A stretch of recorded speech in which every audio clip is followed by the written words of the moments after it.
नमस्कार, unique story में आपका स्वागत है। शुक्राचार्य की पुत्री देवयानी की प्रेम कहानी। शुक्राचार्य की पुत्री देवयानी के प्रेम प्रसंग और विवाह की ये कहानी बहुत ही रोचक है। आइए ये पौराणिक कहानी पढ़ें। प्राचीन काल में देवताओं और राक्षसों के कई युद्ध हुए। इन युद्धों में कभी देवता जीतते और कभी राक्षस। लेकिन एक समय ऐसा आया कि राक्षसों की शक्ति तेजी से बढ़ने लगी। इसका कारण था मृत संजीवनी विद्या। राक्षसों के गुरु शुक्राचार्य को भगवान शिव के आशीर्वाद से मृत संजीवनी विद्या का ज्ञान मिल गया था।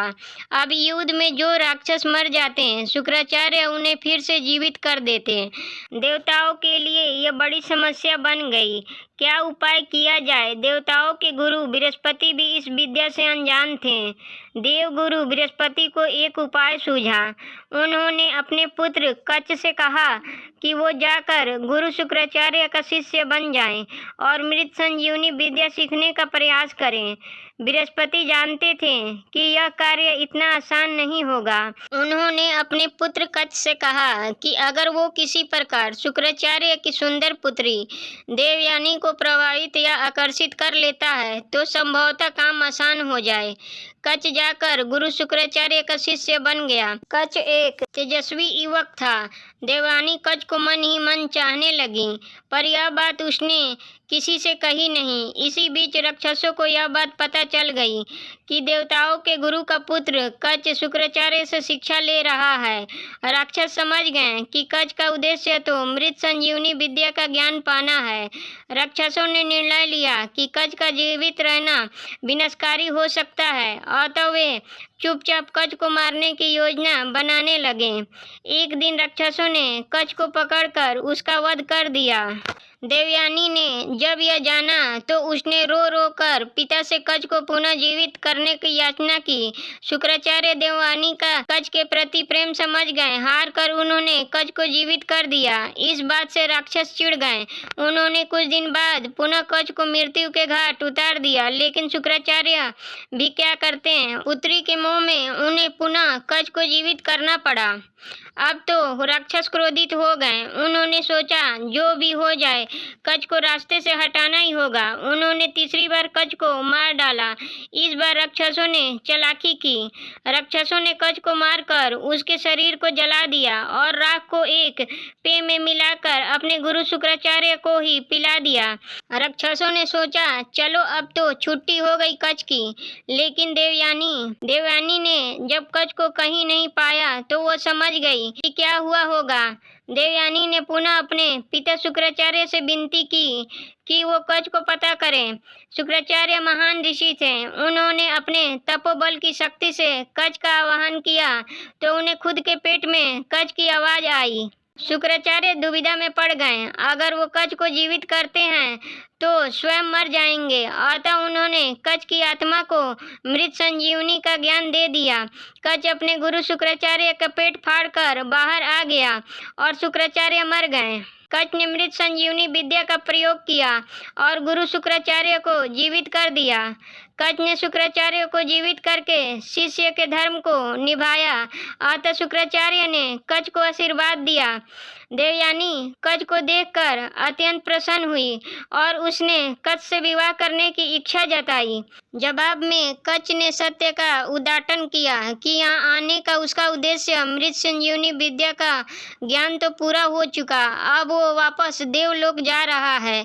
इसके साथ ही कच्छ ने यह भी कहा कि चूंकि वो शुक्राचार्य के पेट से निकला है, अतः शुक्राचार्य उसके पिता समान हुए। इस प्रकार देवयानी कच्छ की बहन हुई, इसलिए वो अपनी बहन से शादी कैसे कर सकता है। देवयानी की इस बात से गहरा आघात पहुंचा। क्रोध और शोक में देवयानी ने कच्छ को श्राप दिया कि वो कभी भी मृत संजीवनी विद्या का प्रयोग नहीं कर पाएगा। कच्छ इस बात से चकित रह गया। चिढ़कर उसने भी देवयानी को श्राप दिया कि वो जिस भी व्यक्ति से विवाह करेगी उसका चरित्र अच्छा नहीं होगा। कच्छ के चले जाने के बाद देवयानी व्यथित मन से जीवन व्यतीत करने लगी। एक दिन देवयानी राजकुमारी शर्मिष्ठा के साथ वन में स्नान करने गई। राजकुमारी शर्मिष्ठा असुर राजा वृषपर्वा की पुत्री थी। राजा वृषपर्वा गुरु शुक्राचार्य का बहुत सम्मान करते थे और उन्हें मुख्य सलाहकार नियुक्त किए थे। इसी कारण देवयानी और शर्मिष्ठा में पहचान और दोस्ती थी।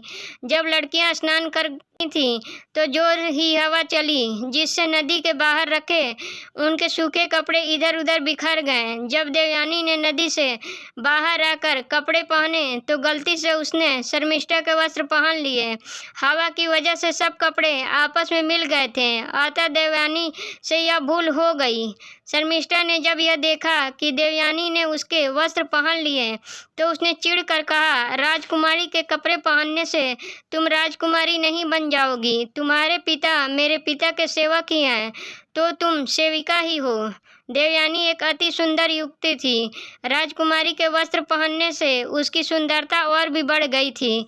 शर्मिष्ठा भी रूपवती थी, पर उसे देवयानी से स्त्री स्वभाववश जलन हुई। स्नान करके लौटते समय गुस्से और जलन से भरी शर्मिष्ठा ने देवयानी को एक सूखे कुएं में धकेल दिया और अपनी दासियों के साथ वापस नगर आ गई।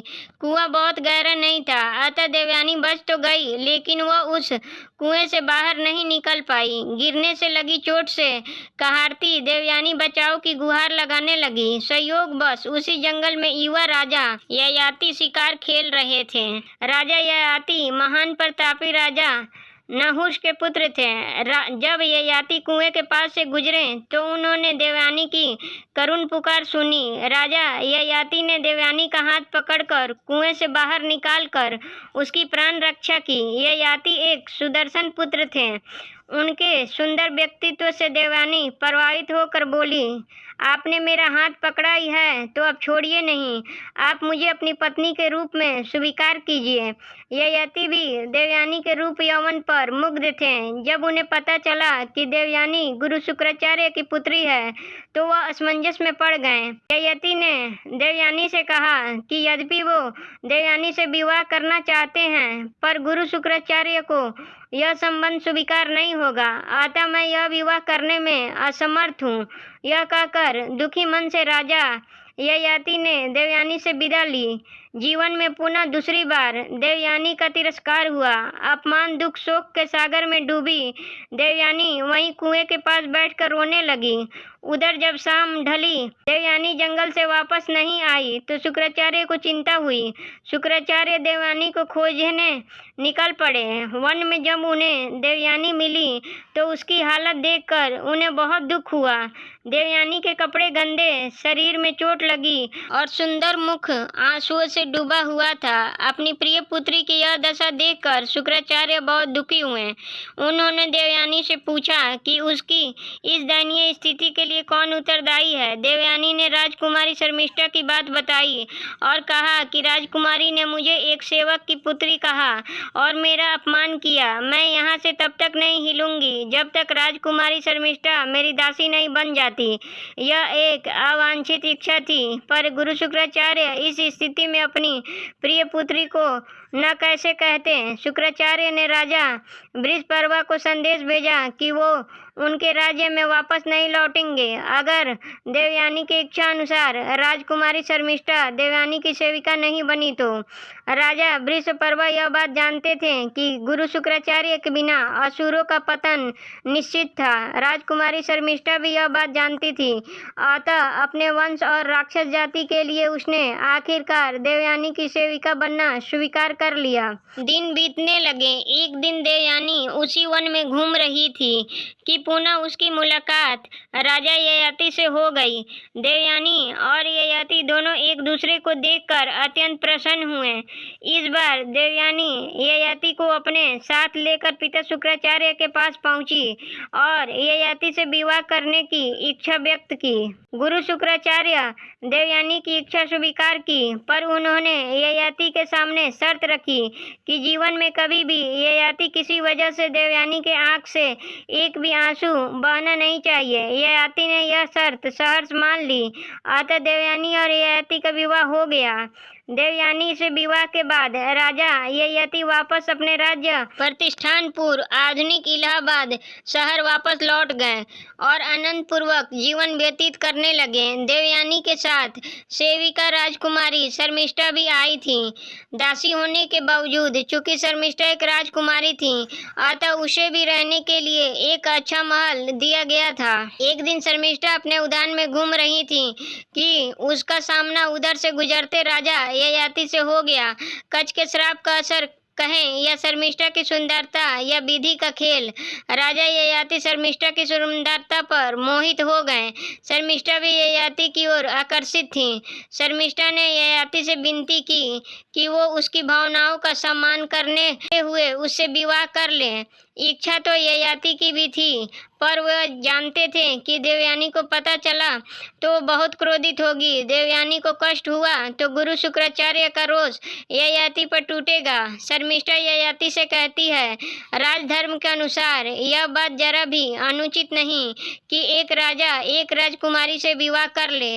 अगर दोनों के मन में एक ही भाव हो तो हम दोनों के मन में एक ही भावना है, इसलिए हमें निसंकोच विवाह कर लेना चाहिए। आखिरकार ययाति शर्मिष्ठा की बातों से निरुत्तर हो गए और दोनों ने गुपचुप गंधर्व विवाह कर लिया। कुछ दिन बाद देवयानी गर्भवती हुई और उसके 2 पुत्र हुए। उधर शर्मिष्ठा ने भी 3 पुत्रों को जन्म दिया। देवयानी को जब पता चला कि शर्मिष्ठा के पुत्रों के पिता ययाति हैं तो उसने यह बात शुक्राचार्य से बताई। क्रोधित शुक्राचार्य ने राजा ययाति को श्राप दे दिया कि वे तुरंत ही एक वृद्ध पुरुष बन जाएं। देवयानी ने जब देखा कि उसका युवा सुंदर पति अब एक कुरूप वृद्धा व्यक्ति हो गया है तो उसे कष्ट हुआ। देवयानी ने पिता शुक्राचार्य से विनती की कि वो अपना श्राप वापस ले लें। शुक्राचार्य बोले, मेरा श्राप तो वापस नहीं हो सकता। हाँ, अगर ययाति का कोई पुत्र अपनी इच्छा से अपना यौवन ययाति को दे दे तो ययाति फिर से युवा हो जाएगा। भोग में डूबे ययाति का मन यौवन के आनंद से भरा नहीं था। वो बड़े आत्मविश्वास से अपने बड़े पुत्र यदु के पास गया और यौवन देने की बात कही। यदु ने ययाति को मना कर दिया। इसी प्रकार सभी पुत्र ने भी ययाति के आग्रह को ठुकरा दिया। अंत में ययाति ने अपने सबसे छोटे पुत्र पुरु से याचना की। पुरु ने सहर्ष अपने पिता की बात मान ली और यौवन दे दिया। उसी पल ययाति पुनः युवा बन गए और पुरु एक वृद्ध व्यक्ति बन गया। ययाति ने आनंद पूर्वक 100 साल तक यौवन का उपभोग किया। 100 वर्ष पूरे होने के बाद भी ययाति ने जब अपने को असंतुष्ट पाया तो वह सोच में पड़ गया। उसे समझ आ गया कि इच्छाओं का कोई अंत नहीं है। लाख मन की कर लो मगर फिर कोई नई इच्छा पैदा हो जाती है। ऐसे कामनाओं के पीछे भागना व्यर्थ है। अतः ययाति ने अपने पुत्र पुरु के पास वापस जाकर उसे उसका यौवन वापस करने की सोची। जब पुरु को अपने पिता ययाति की इच्छा पता चली तो उसने कहा, आपने पिता के आज्ञा का पालन तो मेरा कर्तव्य है। अगर आप चाहें तो कुछ समय और आनंद भोग करें, मुझे कोई कष्ट नहीं है। ययाति ने जब यह बात सुनी तो उन्हें बहुत गलानी हुई। ययाति पुरु की उदारता से बहुत प्रभावित हुए और सबसे छोटा होने के बावजूद उन्होंने पुरु को अपना उत्तराधिकारी घोषित कर दिया।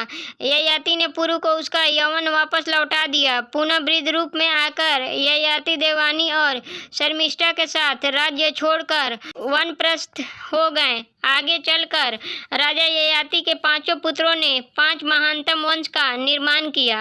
ऐसे ही वीडियो के लिए चैनल को सब्सक्राइब करें, वीडियो को लाइक करें, कमेंट बॉक्स में अपनी राय दें। वीडियो देखने के लिए धन्यवाद।